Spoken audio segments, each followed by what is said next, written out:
आप देख रहे हैं वीएनसी मीडिया चंडीगढ़। क्या आपका खरीदा हुआ सोना असली है? क्या आप एक जेन्युइन हॉलमार्क दुकान से सोना खरीद रहे हैं? कहीं आप ठगी का शिकार तो नहीं हो रहे? जानने के लिए देखें हमारी पूरी रिपोर्ट। वीएनसी मीडिया के एडिटर जगदीश शर्मा और भारतीय मानक ब्यूरो के प्रमुख साइंटिस्ट सुभाष चंद्र नायक के साथ खास बातचीत। तब तक चैनल को सब्सक्राइब करें, लाइक करें, कमेंट करें और देखते रहें वीएनसी मीडिया चंडीगढ़। नमस्कार, मैं हूं जगदीश शर्मा और मेरे साथ इस टाइम पे मौजूद हैं और श्री सुभाष चंद्र नायक जी वैज्ञानिक हैं। और आज मैं एक ऐसे डिपार्टमेंट में पहुंचा हूं जिसके बारे में सुन के सब लोग हैरान हैं, काफ़ी लोगों को नॉलेज नहीं है। त्योहारों का टाइम चला हुआ है, खरीदारियां बहुत लार्ज स्केल पर होती हैं, चाहे इलेक्ट्रॉनिक आइटम हो, घर के बर्तन हो और या सोना चांदी हो। लेकिन एक आम पब्लिक क्या करती है, सीधे सामान खरीदती है, उनको पता नहीं होता इसके मानक ब्यूरो क्या है और इसमें प्रामाणिकता क्या है। तो उसके बारे में आज हम बात करना है सेक्टर 27 में। और श्री सुभाष चंद्र नायक जी हैं, वो हमको बताएंगे इस बारे में कि सर क्या चीज़ें कस्टमर को क्या ध्यान रखना है और किस ढंग से सावधानियां बरतनी है, उसके मानक ब्यूरो क्या होने चाहिए, सामान खरीदते वक्त क्या हमें सावधानियां रखनी है, सबसे पहले क्या देखना है। सर हमारे चैनल में आपका बहुत बहुत स्वागत है। सर नमस्कार, तो धन्यवाद। बहुत बहुत स्वागत है। जैसे ही सर आपने देखा होगा आजकल त्योहारों का टाइम चला हुआ है और पूरे इंडिया में लार्ज स्केल पर शॉपिंग होती है। चाहे कुछ लोग अपने अपनी जेब के हिसाब से कोई छोटा आइटम कोई बड़ा आइटम लेता है, लेकिन कोई भी लोग ना ध्यान बहुत कम लोग रहते हैं। तो इसके बारे में हम लोगों को जागरूक करना, आप समय समय पर आपके जहाँ जागरूकता के लिए ध्यान चलाया जाता है, कहीं पर लगाते हैं, तो फिर भी उसके बावजूद भी लोग पूरी तरह लोगों को पता नहीं होता। सबसे पहले बताइए सर, ये क्या चीज़ है, मानक ब्यूरो क्या है सर? भारतीय मानक ब्यूरो भारत का नेशनल स्टैंडर्ड बॉडी है। इसकी स्थापना 1947 में हुआ था। उस टाइम इसका नाम था इंडियन स्टैंडर्ड इंस्टीट्यूशंस। अभी हम भारतीय मानक ब्यूरो जो है भारतीय मानक ब्यूरो एक्ट 2016 के तहत हम नियंत्रित होते हैं, संचालित होते हैं। और भारतीय मानक ब्यूरो का मुख्य काम जो है वो स्टैंडर्ड बनाना, स्टैंडर्ड फॉर्मुलेशंस, उसके बाद product certifications, hallmarking, compulsory registration of electronics goods, ये मेन फंक्शंस हैं। और जो प्रोडक्ट सर्टिफिकेशन होता है, प्रोडक्ट सर्टिफिकेशंस को चलाने के लिए हमको प्रोडक्ट को टेस्टिंग करना पड़ता है। तो हमारे ऑल ओवर इंडिया 8 लेबोरेटरी हैं प्रोडक्ट टेस्टिंग के। ये है बीआईएस का मेन फंक्शंस। सर इसमें कौन कौन से ऐसे उत्पाद आते हैं सर, जैसे प्रोडक्ट क्या क्या हैं जो इसके अंदर आते हैं आपके मानक ब्यूरो में? भारतीय मानक ब्यूरो ये में जो प्रोडक्ट कंफर्मिटी असेसमेंट है, प्रोडक्ट सर्टिफिकेशन स्कीम आते हैं, उसमें सभी प्रकार के प्रोडक्ट आते हैं। जैसे आपका इलेक्ट्रिकल गुड्स हो गया, आपका day to day use goods हो गया, जैसे आपका हेलमेट हो गया, प्रेशर कुकर हो गया, एलपीजी सिलेंडर हो गया। तो आप घर में जो भी यूज करते हैं, आपका गैस स्टोव हो गया, सारे प्रोडक्ट आते हैं। भारतीय मानक ब्यूरो का जो प्रोडक्ट सर्टिफिकेशन स्कीम है वो जनरली वॉलंटरी इन नेचर रहता है। मतलब अगर कोई इंडस्ट्री चाहे तो उसको ले सकता है, नहीं तो नहीं ले सकता, उसके मर्जी के ऊपर है।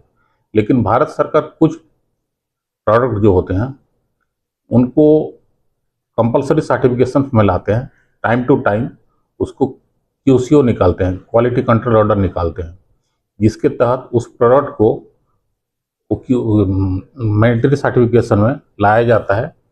इसका मैंडेटरी सर्टिफिकेशन का मतलब यही होता है कि वो प्रोडक्ट आप भारत में बिना लाइसेंस लिए, बिना प्रोडक्ट हमसे लाइसेंस लिए आप उसको बेच नहीं सकते। तो ऐसे करीबन 650 प्रोडक्ट हैं जो कि मैंडेटरी सर्टिफिकेशन में आते हैं। और दूसरा जो फंक्शंस हैं वो है compulsory registration scheme of electronics good. उसमें 76 प्रोडक्ट हैं। जैसे आपका हो गया कंप्यूटर हो गया, प्रिंटर हो गया, मोबाइल हो गया, मोबाइल का एडाप्टर हो गया, आप जितना भी इलेक्ट्रॉनिक्स गुड्स देखते हैं, कैमरा हो गया, वो कंपलसरी रजिस्ट्रेशन स्कीम में आता है। वो कंपलसरी रजिस्ट्रेशन स्कीम में आपको रजिस्ट्रेशन लेना है बीआईएस का, उसके बाद ही आप इंडिया में उसको सेल कर सकते हैं। और तीसरा है गोल्ड ज्वेलरी का, जो जिसको हम पॉपुलरली हॉलमार्किंग बोलते हैं, हॉलमार्किंग ऑफ गोल्ड ज्वेलरी होता है। तो उसमें जितना भी ज्वेलरी होता है उसको हॉलमार्क किया जाता है और उसको बेचा जाता है। तो हॉलमार्क जो ज्वेलरी है उसको जो सर्टिफिकेट करने के लिए हमको एसेइंग एंड हॉलमार्किंग सेंटर्स चाहिए। तो गोल्ड जो है बहुत प्रीशियस मेटल होता है, गोल्ड एंड बहुत सिल्वर बहुत प्रीशियस मेटल होता है।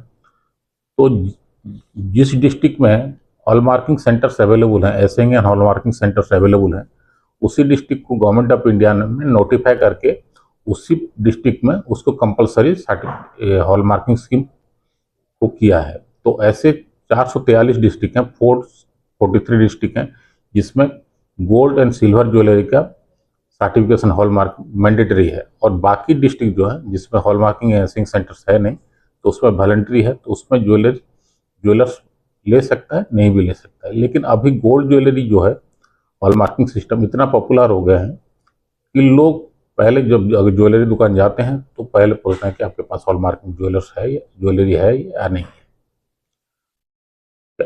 सर जैसे 2021 के बाद गवर्नमेंट ने अब तो मैंडेटरी कर दिया, गोल्ड और सिल्वर ज्वेलरी जितने भी हैं इन पे हॉलमार्किंग सर मैंडेटरी है हुए। मैंडेटरी वही डिस्ट्रिक्ट में हुए हैं जहां पर हॉलमार्किंग एंड एसेइंग सेंटर्स हैं। अच्छा। क्या होता है कि गोल्ड ज्वेलरी जो होता है उसको सेल्फ सर्टिफिकेशन स्कीम नहीं होता है, उसका एक लेबोरेटरी होता है जिसको हम hallmarking essaying and marking centre बोलते हैं। वहाँ पर एक लेबोरेटरी होता है जिसमें गोल्ड की टेस्टिंग की जाती है, उसका प्योरिटी की टेस्टिंग की जाती है। तो गोल्ड का प्योरिटी का जब टेस्टिंग होता है तो क्योंकि गोल्ड बहुत प्रीशियस मेटल है तो उसको ट्रांसपोर्ट करना, दूर दूर ट्रांसपोर्ट करना डिफिकल्ट है। तो जिन जिन डिस्ट्रिक्ट में यही हॉलमार्किंग सेंटर्स अवेलेबल हैं उसी डिस्ट्रिक्ट को गवर्नमेंट ऑफ इंडिया ने नोटिफाई करके मैंडेटरी हॉलमार्किंग वही डिस्ट्रिक्ट में मैंडेटरी हुआ है, बाकी डिस्ट्रिक्ट में मैंडेटरी नहीं है। जैसे मैंने बताया 443 डिस्ट्रिक्ट में अभी गोल्ड ज्वेलरी हॉलमार्किंग मैंडेटरी हो गया है। सर जैसे आम पब्लिक को, जैसे अभी कैजुअल पर्सन है, उसको कोई भी सामान खरीदना है और वो चाहता है कि मेरे को प्रोडक्ट जो है बढ़िया मिले। टू डू जो प्रोडक्ट खरीदते हैं, सपोज मान लीजिए आपने प्रेशर कुकर खरीदा, हेलमेट खरीदा, तो पहले आप देख लीजिए उस प्रोडक्ट पर आईएसआई मार्क है या नहीं। ठीक है, तो आईएसआई मार्क है तो आईएसआई मार्क के ऊपर एक स्टैंडर्ड का नंबर लिखा रहता है, उसमें आईएस और 4-5 डिजिट का एक नंबर रहेगा, वो उसी प्रोडक्ट के स्टैंडर्ड का नंबर है, स्पेसिफिकेशन का नंबर है। और नीचे उसका लाइसेंस नंबर रहेगा, CML नंबर रहता है, उसका लाइसेंस नंबर रहता है, जो कि 7 डिजिट का हो सकता है या 10 डिजिट का भी हो सकता है अभी। तो ये होता है, पहला आप चेक करेंगे आईएसआई मार्क है या नहीं। तो अगर आईएसआई मार्क है तो आप उसको वेरीफाई कैसे करेंगे कि ये आईएसआई मार्क जो उसने लगाया है वो सही है, जेन्युइन है या फेक है। तो उसके लिए हमने एक ऐप बनाया हुआ है, BIS ने एक ऐप लॉन्च किया हुआ है, जो ऐप BIS केयर ऐप बोलते हैं उसको, वो आप डाउनलोड कर लीजिए। आप किसी भी प्लेटफॉर्म से उसको डाउनलोड कर सकते हैं, एप्पल प्लेटफॉर्म से हो या गूगल के प्लेटफॉर्म से हो, उसको डाउनलोड कर सकते हैं। उसको डाउनलोड कर लीजिए। डाउनलोड करने के बाद वही आपका सारा खजाना का राज है ऐप में। उसमें आप चेक कर सकते हैं कि कोई प्रोडक्ट मैंडेटरी सर्टिफिकेशन में आता है या नहीं, पहला चीज। दूसरा चीज है, आप जो प्रोडक्ट खरीद रहे हैं आईएसआई मार्क, उसमें जो लाइसेंस नंबर, उसको भी आप वेरीफाई कर सकते हैं। सपोज आपने एक प्रोडक्ट खरीदा, उसमें जो लाइसेंस नंबर है उसको आप वहाँ पर टाइप कर दीजिए, तो उसका लाइसेंस का डिटेल्स आपके पास आ जाएगा। जैसे वो किस कंपनी ने बनाया है, उसका लाइसेंस का वैलिडिटी क्या है, उस लाइसेंस में क्या, उसके स्कोप में क्या क्या, किस चीज़ के लिए उसको लाइसेंस मिला है, वो सारा चीज़, और उसका लाइसेंस का वैलिडिटी भी आपके पास भी है। उसके बाद जो गोल्ड ज्वेलरी होता है उसमें एक HUID नंबर होता है, हॉलमार्क यूनिक आइडेंटिफिकेशन नंबर करके बोलते हैं, वो अल्फा न्यूमेरिक नंबर होता है। वो नंबर वो भी आप चेक कर सकते हैं। आप जैसे गोल्ड ज्वेलरी खरीद रहे हैं तो क्योंकि ज्वेलरी बहुत छोटा आइटम होता है तो उसमें जो HUID number laser printing marking किया जाता है, तो आपको उसको मैग्नीफाइंग ग्लास में देखना है तो आपको दिखेगा। वो ऐसे नेकेड आई में देखेंगे तो आपको दिखेगा नहीं, लेटर बहुत छोटे छोटे होते हैं। तो वो अल्फा न्यूमेरिक जो नंबर होता है उसको आप BIS KRF में भी चेक कर सकते हैं।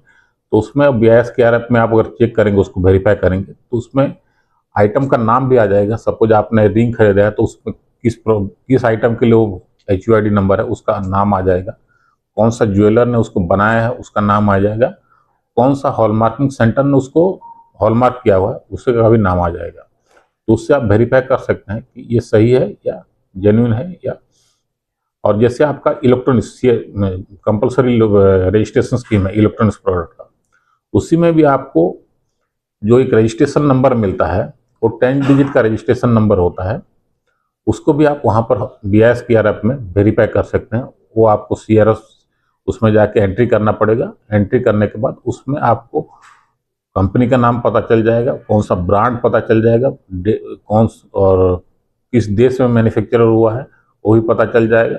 आप चाहे तो अपना मोबाइल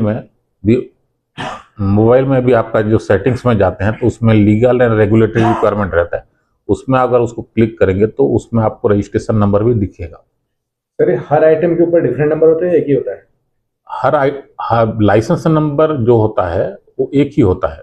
जैसे अभी आपने बताया अगर मैं रिंग खरीदता हूँ या मैं कोई कड़ा खरीदता हूँ, दोनों का नंबर एक होगा अलग अलग? नहीं, जैसे hallmarking unique identification number HUID number जो होता है वो हर आइटम के लिए अलग अलग होता है, लेकिन जो लाइसेंस नंबर होता है, सपोज कोई इंडस्ट्री एक लाइसेंस लिया हुआ है तो उसी प्रोडक्ट के लिए जितना ही प्रोडक्ट बनाएगा लाइसेंस नंबर सेम रहेगा। लेकिन गोल्ड ज्वेलरी में एवरी आइटम का अलग अलग यूनिक आइडेंटिफिकेशन नंबर रहता है। जैसे आपका आधार कार्ड रहता है, आधार कार्ड में दो लोगों का सेम आधार कार्ड नहीं हो सकता, ऐसे ही दो ज्वेलरी का यूनिक आइडेंटिफिकेशन सेम नहीं हो सकता, तो अलग अलग ही रहेगा।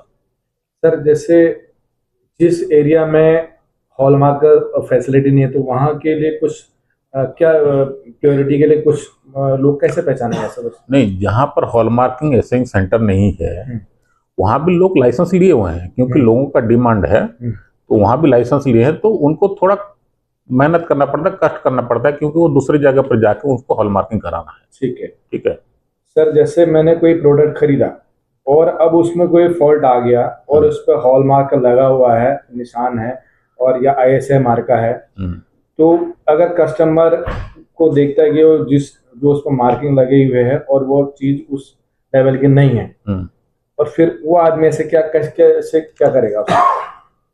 सपोज मान लीजिए आपने कोई प्रोडक्ट खरीदा है, ISI मार्क का कोई प्रोडक्ट खरीदा है और मार्क जेन्युइन है, अगर उस प्रोडक्ट में कुछ प्रॉब्लम आता है तो उसमें आप क्वालिटी रिलेटेड कुछ प्रॉब्लम आता है तो आप BIS को कंप्लेंट रेज कर सकते हैं। वही मानक KRF में आप डायरेक्ट वहाँ कंप्लेंट रेज कर सकते हैं। लेकिन उसमें क्या है कि आप जब कंप्लेंट रेज करेंगे तो आपके पास जेन्युइन बिल होना चाहिए, जहाँ से खरीदे हैं जेन्युइन बिल होना चाहिए, क्योंकि जेन्युइन बिल नहीं होता है तो प्रॉब्लम क्या होता है कि जो जहाँ से आपने खरीदा वो तो सीधा मना कर देगा कि ये मेरे दुकान से खरीदा नहीं है, तो कोई प्रूव नहीं होता। तो जेन्युइन, उसके लिए जेन्युइन बिल होना चाहिए।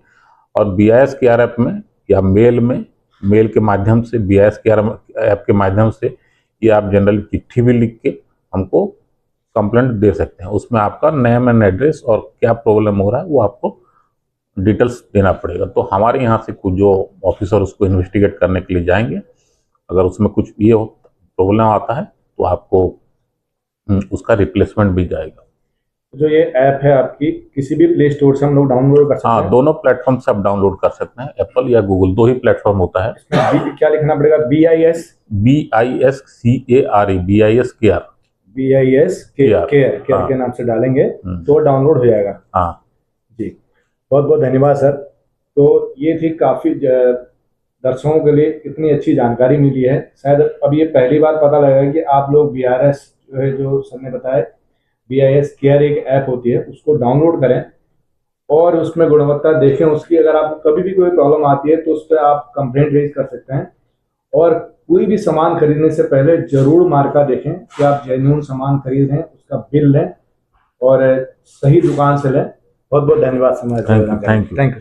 चैनल को सब्सक्राइब करना ना भूलें। ज़्यादा खबरों के लिए देखते रहिए BNC मीडिया चंडीगढ़।